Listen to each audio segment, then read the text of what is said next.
Lakeland Currents is sponsored by Nisswa Tax Service. Nisswa Tax Service offers tax preparation for individuals and businesses across from City Hall in Nisswa and on the web at nisswatax.com. Hello and welcome to Lakeland Currents on Lakeland Public Television. I'm Dan Hegstead in for Ray Gildow.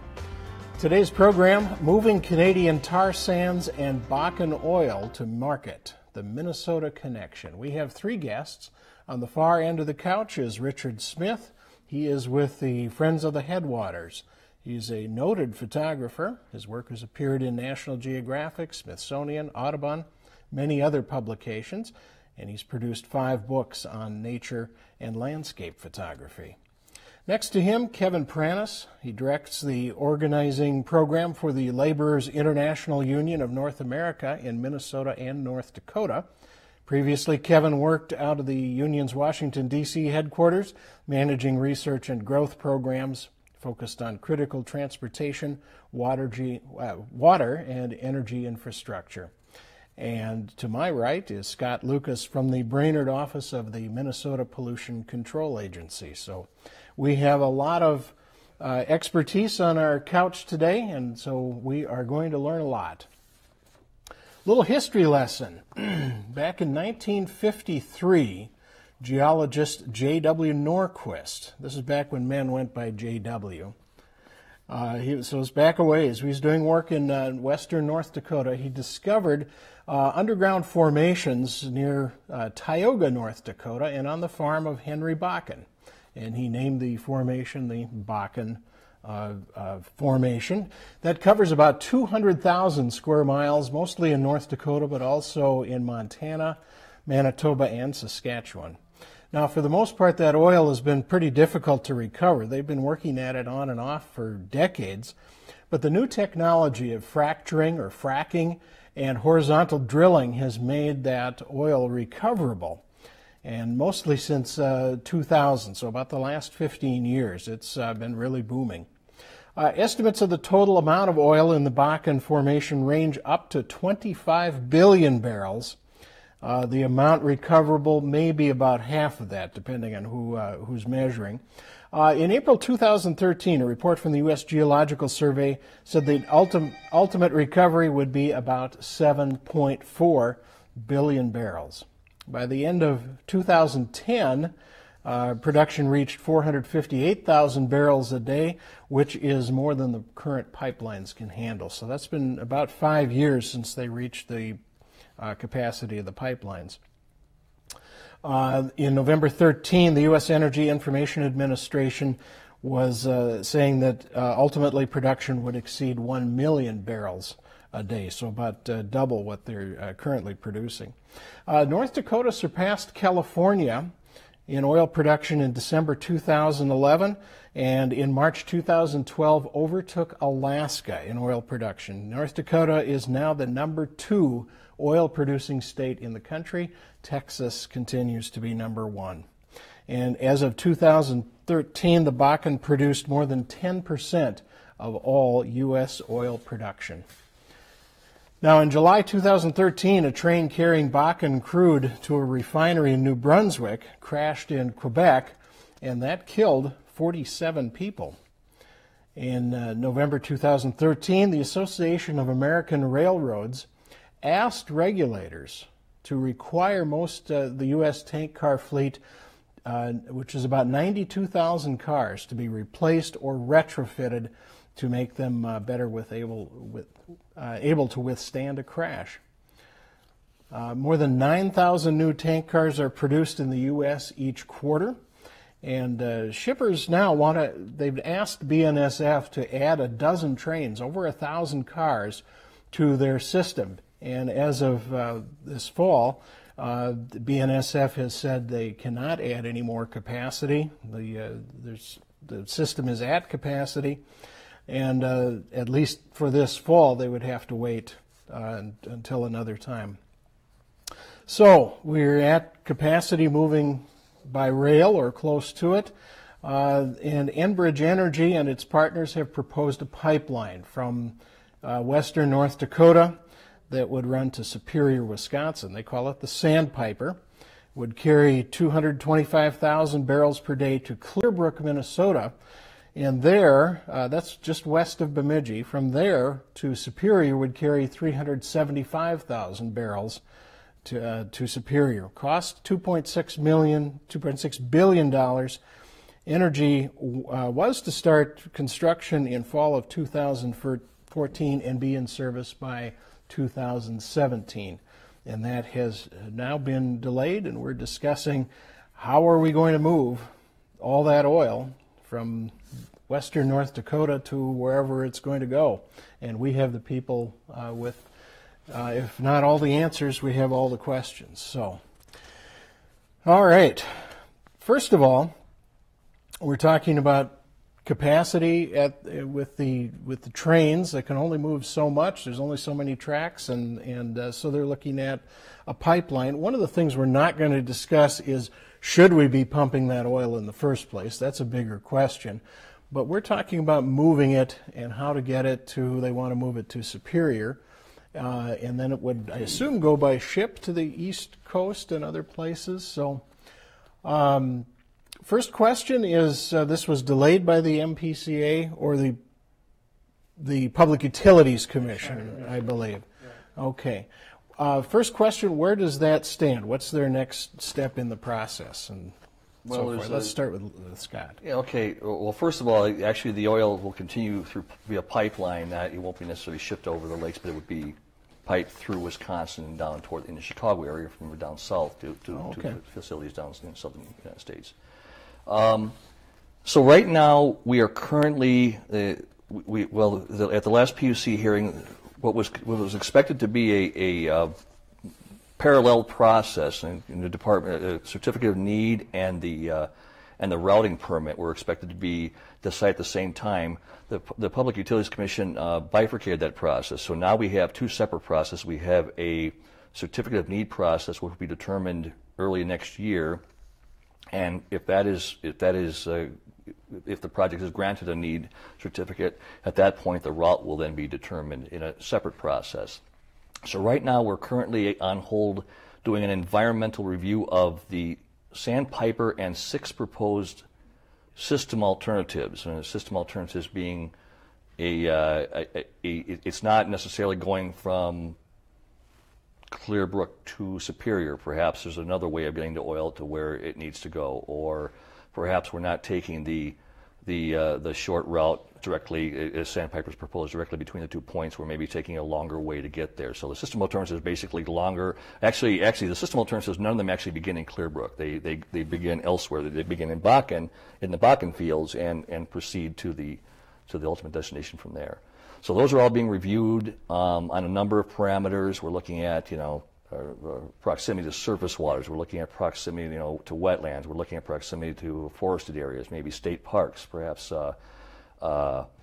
historical and archaeological sites. Different things like that. We're looking at comparing all the routes to see how they stack up and see if something becomes apparent to the Public Utilities Commission as this process goes on, and that maybe we see clear benefits of one route over another. But for right now, that's under study. So their goal is not necessarily to get oil from North Dakota to Superior, Wisconsin, but to get it to the East Coast. That's the stated need of the project is to get the oil from Clearbrook to Superior. But the question I guess we're asking is that really what needs to happen? And that's part of what's being looked at now. Okay. I think there's no question it's always a fair question for the public to ask. What's a viable, what's the actual need? Is there a need for this project? It's pretty clear that there's a need for additional takeaway capacity, and more particularly for more reliable takeaway capacity that is safer and that interferes less with other commerce. You've had a huge amount of disruption on rail lines, not only the safety incidents that you mentioned, including the train in New Castleton, but also problems with disruption of coal shipments, of grain shipments, of fertilizer shipments, with a huge sort of like expense, as well as the quality of life issues that the rail has created for people who happen to live along those rail lines. So I think there's a need to move to a more efficient and cleaner sort of method of transportation. There is a fair question about where does that need to go, although one of the challenges we face here is we're obviously not planning a state-funded highway where the taxpayers, the public, could say, what's best, what's in everyone's best interest as a route,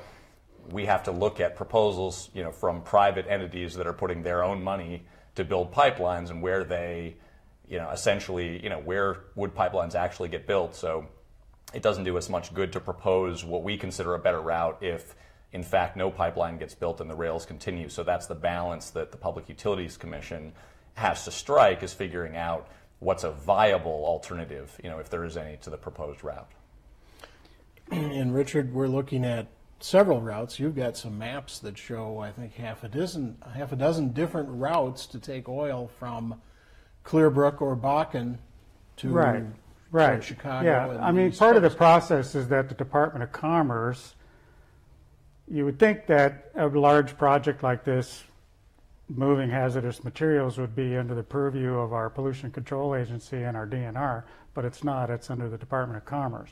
But part of that process is public citizens get to suggest alternative routes. When we started looking at it, Friends of the Headwaters out of Hubbard County is not an anti-pipeline group.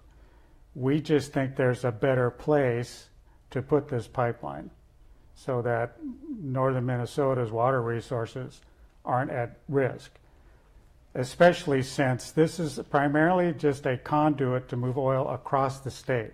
There'll be very little direct benefit to Minnesotans of that oil in the pipe. And just to bring up one other point that Kevin brought up, there's one aspect of this. There are quite a few shippers out in the Bakken who would prefer to continue shipping their product on rail because it's more market driven and can respond to the market quicker. Because once the oil goes into a pipe at the North Dakota end, it can't come out of the pipe until either Clearbrook or Superior. So now we proposed, initially we looked at a lot of different options. And the more we looked at it, the more we thought, why are we risking all of Minnesota's valuable waters? In particular, for Hubbard County, where I'm from, if I can show you this one little map. This is a map that the DNR has put together, and the bright red areas feature soils that are most susceptible to contamination. Where the route, it does the elbow here, is the bottom part of Hubbard County. That's the Straight River Aquifer. This is absolutely critical to the economy of Hubbard County. It supports our largest employer, RDO Industries, which grows potatoes for McDonald's, and their annual revenues are about $500 million a year. It also supplies all the drinking water for the residents in southern Hubbard County, plus the town of Park Rapids. We just think this is our mini Ogallala. The Nebraskan farmers and ranchers are fighting the Keystone XL because of the Ogallala Aquifer. In a way, this is our mini Ogallala. We think that why should we risk this when there may be a better route across the state with that? So that, that's, and part of our position too is why we're not an anti-pipeline group is we would still like Kevin's folks to have their jobs, and plus the state continues to keep getting tax revenues from the pipelines like that. It's just that some of the monies are going to move out of different counties where they might be expected. Here's one other map that we found to be quite critical, particularly to our Ojibwe neighbors. The dark stars on this map are wild rice lakes. And you can see over here northeast of Brainerd, in Aiken County, this goes through some very, very critical wild rice wetland area. We just think, why should this be put at risk by the pipeline when there might be a better way to do this and still retain the benefits of the pipeline, plus take some of the pressure off of the railroads eventually.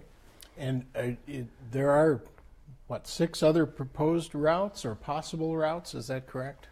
6 other. Several? Well, there are a number of, there are 52 route alternatives that have been proposed, and those are basically minor tweaks to the Sandpiper proposal. And then there are the 6 large-scale system alternative proposals which are being studied right now, yes.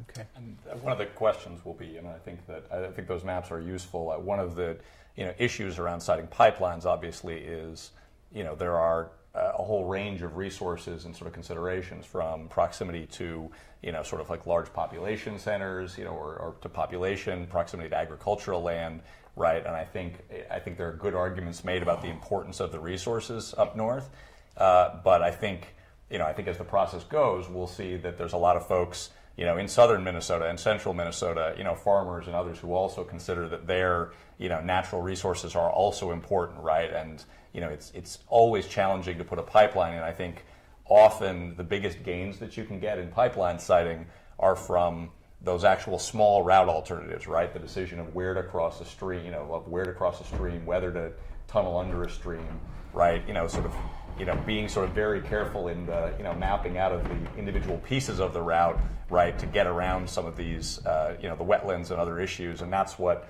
obviously, I think any company that wants to site a pipeline has to work very hard to try to find the route that, minimizes the headaches they're going to go through, even if their top concern is just getting oil from here to there. It's looking at expense, it's looking at where they can get access to the land, but it's also looking at where they're the least headaches. And I'll be interested to see what comes out of the process here, but I think that one thing I'd like to focus on is focusing on the things that can be done within the proposed route, and how much can we mitigate those environmental risks within the proposed route. I think there was a good study, excellent study actually, in risk assessment done by a company called Exponent on the Keystone XL pipeline. And they concluded, I don't think there's too much argument about, but that the number one consideration with regard to risk in a pipeline project is that of a leak or a spill occurring. And with that, I think we're also in agreement that the greatest potential for damage and movement to that oil is when a spill or leak were to occur in a water body, particularly a flowing water body. In the Keystone study, they concluded that to accurately assess the potential damage to wildlife resulting from a spill in a surface water, you should look 10 miles to either side of where that pipeline crosses the surface water. Now, that's not true in a situation where you've got soils or even groundwater consideration. There's movement, but the potential for damage stops at around 2,000 feet there. But in a moving surface water, and that's MPCA's greatest concern, 10 miles based on the Exponent study, and that's a tremendous potential for damage. Scott's agency, when they reviewed the company's proposed route, identified 28 stream or water crossings where, if there were a spill, it would be very difficult for first responders and spill crews to get within 2,000 feet of downstream of those areas. That was one reason why the PCA wrote to the PUC commissioners advising that the state slow down a little bit. Let's take a more thorough look at this rather than just granting the company's route because they want that route. Is it the company's need for the pipeline, or should it be our need as Minnesotans to protect our resources? I think there's a balance that can be found in that. And I think it is in one of the system alternative routes. Granted, it may cost the company a little bit more money, but what's more important? Our needs as Minnesotans, our environment, or the company's profits, which is a Canadian company. Well, but I should point out here that I think that similarly, we're not, I think our primary focus is not the interests of the company, and frankly, building a longer pipeline, which is many of the routes are proposed, creates more work generally than building a shorter pipeline, right? But one of the things about the alternatives that have been proposed, right, is it's not yet clear that those are in fact alternatives, meaning if the PUC were to go ahead and approve one of them, it's not clear whether or not a company would ever build those, and so we might be stuck with the rail problems that we have now. And so again, that's the balance, is figuring out whether these are real alternatives or whether they're alternatives that just look good to us, to some folks from the perspective of sort of environmental issues. But if it can't get built, we're back to the same place we started. I think Kevin brings up a really good point. And one aspect of this is really this project shouldn't be thought of just in the context of the borders of Minnesota. It should be thought of as an intrastate project, from where the oil fields are to where the company would like to get the oil. And one of the proposed system alternatives is an existing pipeline corridor. So no greenfield, no new land would be disturbed to build the pipeline. It goes literally from Alberta down to outside of Chicago. It nicks the corner of the Bakken. It's 50% owned by Enbridge. It crosses through agricultural land. A senior vice president at Enbridge at a meeting in January mentioned to me when I asked him, where would you prefer to plow pipe? He said, oh, agricultural land. We can access it. The land goes back into production after we bury it. And if there is a problem, we can access it again to get to it. And it's our cheapest way to put pipe in the ground. This map on the bottom here is the existing Enbridge system. You can see most of their pipelines coming down from Canada. They go to Superior, they go down through Wisconsin to facilities outside of Chicago. From there, they can get to the rest of their system. We're advising, make the shortcut and go straight to their facilities, stay within the Enbridge system. Not only does that protect the water resources of our state, but also Lake Superior, plus all the lake country in northern Wisconsin, plus the Namakagon-St. Croix National Wild and Scenic River. Although I think there are certainly potential benefits for Minnesotans, in going through Clearbrook, right? And that's part of the connection to Minnesota's refineries. There are advantages to having, both redundancy within the system in terms of, lines that supply, as well as, increased capacity, to do refining locally. We're not talking huge price differences, but, and that's one of the benefits that I think finally consumers have seen from all this production happening in the Bakken and elsewhere in North America is actual declining oil prices, right? Significant declines in oil prices and resulting gas price declines, right? That are a result of this, staying within, keeping the line going for Minnesota has the advantage of, and connecting to specifically the Minnesota pipeline that services, our refineries, creates an advantage for us in terms of fuel supplies. Now, are they talking about more jobs here after it's built? Do we know that? You mean operating jobs? Yeah. There's a number of operating jobs. I mean, part of it, in fact, one thing that's a significant employer for a lot of our members is integrity work. I mean, that in order to prevent spills and leaks, there's a constant, effort that's needed to be checking the pipeline, and some of that's through, sort of new technologies, the pigs that, basically robots that run up and down inside pipelines, doing checks on the inside. But if a pig discovers something, an anomaly that might be of concern, someone actually has to look at that. Someone has to go dig it up, essentially. And so, we have people who, spend all day, every day, often in the freezing cold with the back of a hydrovac truck using, pressure, high pressure water to pothole down into the dirt so you don't, damage the pipe to check out, those anomalies. And so, there's certainly a fair amount of integrity work as well as operational work. It's not on the same scale as the construction work. Sure. But the other economic benefit that's important, right, is one thing Sandpiper would do is help reduce the risks that currently accompany train transit as affects the sort of production in the Bakken. And that's something, if you saw a major disaster outside Chicago, right, that could be very disruptive to something that's creating a lot of jobs, not just for North Dakotans, but for many Minnesota workers and Minnesota businesses. I think an important point Richard made earlier was when he talked about how there are advantages and disadvantages to to rail travel as opposed to the pipeline. In other words, it's a misconception that building this pipeline is going to eliminate the need for rail travel. I mean, obviously the rail travel has advantages, it has market advantages, it's more flexible, more resilient in many ways, and so the train travel is going to continue. Now, whether it will be to the same extent that it is now, that's arguable. But the fact is that the pipeline's not going to entirely replace rail travel of the Bakken crude. It's continuing to happen. Another question, I guess, or a concern is that I realize that Enbridge has estimated a number of jobs resulting from construction of this project, but I don't believe that any of them are guaranteed to Minnesotans. Is that correct, Kevin? Oh, they'll be. I mean, a huge percentage of those will be, jobs being performed by Minnesotans. I mean, the way that pipeline construction works, you get a certain, you have a certain number of experienced pipeliners who may come from all over the country. We have a number in Minnesota. We have a number of our members in North Dakota who are, full-time pipeliners and know that trade. But you'll certainly have companies bringing in some folks from outside, but generally speaking, more than half the workforce is local, especially where you actually have a decent skilled workforce. So I mean, it is, the vast majority of the jobs they're looking at, they're looking at pump stations and all that, and that tends to almost all be local people. They don't usually bring in outside people. So it's a fair guess that 70-75% of those jobs will be Minnesotans that they're talking about in their studies. Just from my own personal perspective, I inspected the Alberta Clipper project, and in my time there, I mean, to be honest, there just weren't a whole lot of Minnesota license plates on those job sites. A lot of North Dakota, a lot of Montana, Utah, Wyoming. I would say probably less than 20% of the vehicles I saw on those sites had those Minnesota plates. Now, that doesn't necessarily say that there weren't a significant number of Minnesota employees there.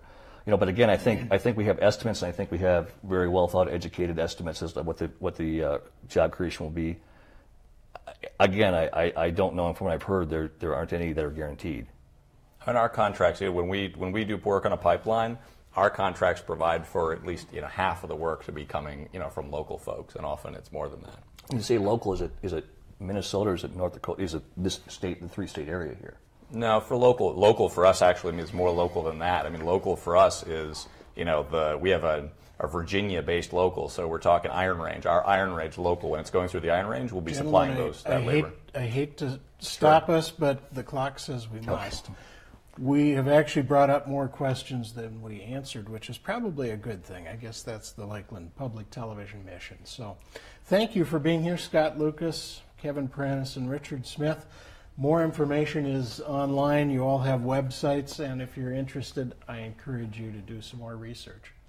We're done. As Ray would say, thank you for watching. We're talking about what you're talking about. Let's roll the credits.